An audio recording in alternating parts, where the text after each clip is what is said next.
Hey guys, we are out here in Layton Lakes, and today we are going to be dispelling some common myths that could be ruining your gameplay. And today we have with us Arcade Dragon Gaming, we have maineac, otherwise known as Ed, you might know him from my streams, and Amythehuntress. How's it going, guys? Very good. Doing good. Very good. Awesome, awesome. Guys, let me know in the comments how long you have been playing Call of the Wild and what level you are. Drop it down below, and we're gonna head right into it. Wow, I've been running all over. There's no animals on this map. I'm not seeing a thing. I have a question for you. Were you wearing that thing that's on your back? Were you wearing that while you were hunting? Gotta carry all my guns. Unfortunately, you should definitely not trophy hunt while wearing a backpack. Actually go into the storage locker and I will show you what it says about them. Okay, so here is a backpack in the store, and I understand why people might think that backpacks are just fine. It actually says in here, this medium-sized hunting backpack gives you a large capacity boost for more equipment and ammunition. It gives you an extra 6 kilograms of carrying capacity, and that is huge, but it increases your visibility by 3 and your noise by 5. And while that might not sound like a lot, the reason you're not seeing anything is because you are wearing that backpack. Yeah, and I'm using the large, and that one says that my visibility is increased by 5 and my noise by 7. That's a lot. Oh, look at that. Holy. Yeah, it is absolutely no wonder that you are not finding any animals.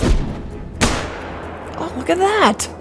I think Ed found some animals, and he got one. Look at that. That whitetail is gonna go splat. So I see you got a deer, Ed. You didn't spook him this time. No, and I got just around 170 meters away when I shot it. I ran right up to it almost. That's awesome. Big difference, isn't it? Big difference. Yeah. Now maybe I can get something.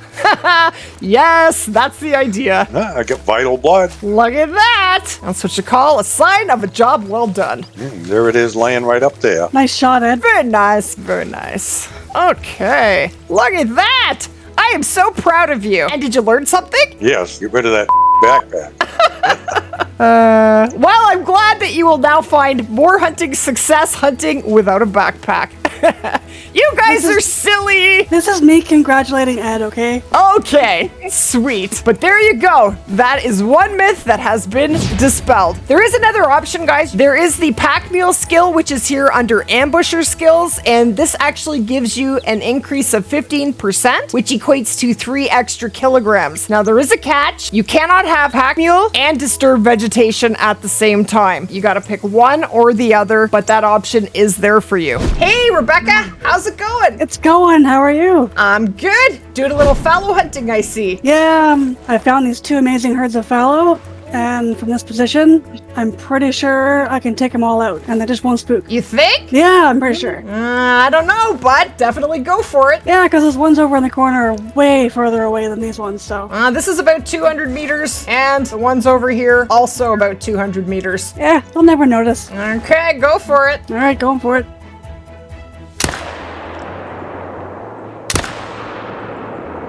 What happened over here? Oh, they're good! What? Look at that! No way! They have been spooked! What?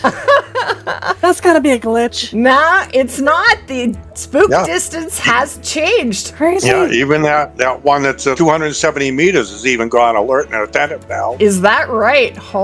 Look Yeah, at that. that single He one went at the to far 10. end. Oh, yeah, wow. So the spook distances have definitely changed. They've changed a couple times now, haven't they? They really have, yeah, I can't keep up. So I think it actually depends on the animal that you're hunting. I think it depends on the species. I think different species spook at different distances, but it's not 200 meters the way it used to be. Used to be that you could literally do anything, and as long as you were more than 200 meters away from the animals, they would hear absolutely nothing. It is not that way anymore. Yeah, it's good to know. I definitely learned something today. Absolutely. Yeah, thank you, lady. You are very welcome. I see you're hunting some gemsbok here. Yeah, and I found this big, beautiful female, but I understand that only males can make diamond. That is not true. Really? Really? Most of the time, animals do need to be male in order to make diamond, but there are a few species that male and female can be diamond, and gemsbok are one of them. Yeah, gemsbok are most likely to make diamond as a female than they are as a male. Absolutely. Males troll bad. Absolutely. Males did not troll know that. terribly. Level 4 female gemsbok, most of my diamonds, that's what they were. Level 4s. So definitely, if you have a diamond potential level 4 female, definitely take it down down with a good shot. And this one that we're looking at, I think it just might be a diamond. If it's not, it is going to be very close. Now, for those of you who might not know how to tell when an animal is diamond potential, what is diamond for Gemsbok, Amy? 337. Yeah, 337.59. Okay, so we'll say 338 just for making it simpler for the video. So when the number 338 falls within the estimate, it is a diamond potential animal. It doesn't mean it's going to be a diamond, but it could be a diamond. And that's what we have here. 309 to 350, 338 does fall within that estimate. Now, if the estimate starts above 338, that then is a guaranteed diamond because it's saying it's going to score in a bracket that is higher than the diamond trophy rating. Does that make sense? Perfect sense. Yeah. Well, there you go. Take her down and let's see what we got. And you got her. Oh, Yep. she's gonna go splat momentarily. And we Splat. Yeah, and the fast travel to the tent gets you there faster. yeah, level 5 male Gemsbok troll 99% of the time. It sure seems like it. Finding a level 5 diamond male for Gemsbok is almost impossible.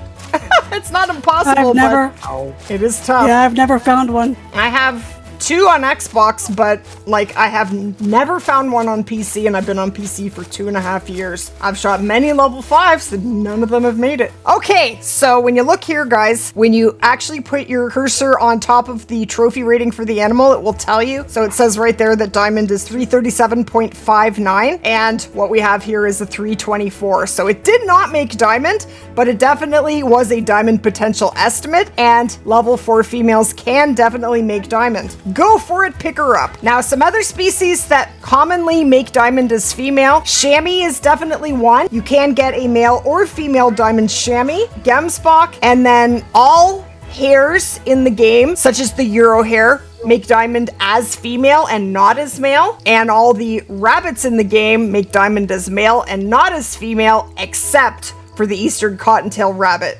The Eastern Cottontail rabbit makes diamond as a female. So there you have it. Did you learn something? Yes, I did. They're totally gone. There is nothing here. What are you doing? I'm watching them fleeing. Oh my gosh. There's nothing here. There's nothing here? Why do you think that might be, my dude? I don't know. You said there was something here, so I came as fast as I could. You cannot drive a four-wheeler around and hunt at the same time. Your four-wheeler will spook everything for about 500 meters. You didn't know that? No, I didn't. That is definitely the case. For me, I personally only use four-wheelers when I'm unlocking a map, or if I'm going a really long distance. I get off the four-wheeler 500 meters before my destination and I run the rest, because as you can see, it will spook absolutely everything for 500 meters. No wonder I'm not finding anything anymore. No wonder. Myth busted. Hey, Hey, how's it going? what are you doing? Stop! What? Why? I gotta change the time. Yeah, you do know there's a tent out there, right? And And it's gonna be the same either way, whether I change time here or on the tent. that is not true. It is cheaper to change the time in a tent than it is in an outpost, and that difference can be significant. Did you know How do that? you know that? No, I had no idea. How do you know that? Just experience in playing the game. I can actually show you. We will prove it right here and now. So whenever you want to change the time in any outpost, you go up to the bed, you press E, and then you can change the time. Now, the cost of it increases the more time changes you do. If you're doing a lot of time changes, that amount is going to rise. And the more it rises, the more the savings becomes when you change the time in a tent. Now, okay, so I'm not going to do that, but it says $1,000. Let's go see what it says in the tent. I'm not sure about this. Trust me. Okay, so the difference in the tent, it costs $750. That's a 25% discount. That's crazy. I know, but let's do a time change and let's test it again. So if I change the time, just put it back by an hour. So it's tomorrow at 8:14. And now when I go to do a time change, it's $2,000. Yeah. Now, had I waited a while and then gone and done the time change it would be lower than that. That's because we're doing it right away. Now let's go check the tent. My mind is blown. I know, it's pretty cool, right? Very cool. It's 1,500. It is a 25% discount. Yeah. All this time, I had no idea. 15, that's $500 savings. That's a lot. It really, if you add it up, it's As a a lot. new Yeah. player starting out and needing to make money, it is a lot. It is a Yeah. lot, absolutely. Okay, so I'm going to do one more time change. That's a box of ammo. It Yeah. really is. Absolutely. Okay, so we did one more time change, and now this is the max amount that you will be charged in an outpost for taking a nap. So it's $2,500 now. Yeah. $2,500 to change the time. That is steep. And in here, it is $1,875. So Wow. that is a $625 difference, and I believe that that is 25%. $625? So yeah, I mean, if you're doing a Great One grind and you're changing the time quite a bit, you definitely want to be using the tent and not the outpost because it will save you a pile of money. Definitely be changing the time with the tent and not the outpost. Yeah, I noticed that a few days ago. I'm like, oh, wow. Is that It new? looks good. Yeah, it's new. That looks awesome. Look at the waves, guys. That is new. I have never seen that in the game before. They just keep making this game better and better. Holy! These are very loud ducks. How's it going, Amy? Good. How's it going with you? Good. What are we up to? A really nice piebald out there. That would be cool to have a rare. That's a female piebald right there. Okay, you do know that they're not rare, right? I thought all piebalds were rare. No, ducks. All piebalds for ducks are not rare, with one exception, the green-winged teal. Their piebald is rare. Otherwise, piebalds are not rare for ducks, and they are definitely not rare for mallards. I know that is a common misconception, but there's actually three here right now. Is this one here a piebald on the shore? Yeah. Yeah, Yep. for sure. That's a piebald. Yeah. And then that one? Oh, yeah. And then there is a male. We're this one right there. They are really pretty. Are you ready? Ready. Get him! Nice shooting. There's another one.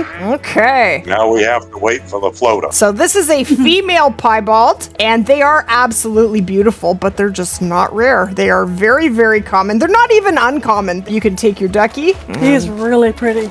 They are beautiful. And I got him while he had his head down, and look at the coloration. So that's how you can tell that they're piebald. They have a lot of white in the face. Otherwise, they would not, but they are absolutely beautiful, just not rare. Man, I got nothing for respawns. There's just nothing here. You got no respawns? No, I got nothing. I'm looking Nothing. around. There's nothing here at all. Yeah, I guess the only way is to just sit and wait for them to come in if they decide to. It seems to take forever. Well, you know what? There are different ways that you can get your respawns to come in. Now, the first thing I'm going to ask you is, are you possibly missing any zones? Because missing zones can cause you to have inconsistent respawns. Do you have all your zones? I think I do. I got in the mid-30s in that area, so I got to be pretty close to having all of them. Okay, but when you have free time, I would definitely have a little run around and make sure you aren't missing any zones. But there is a trick to help get your respawns in, and I call it the 1 minute trick. It is expensive, but if you actually go into your tent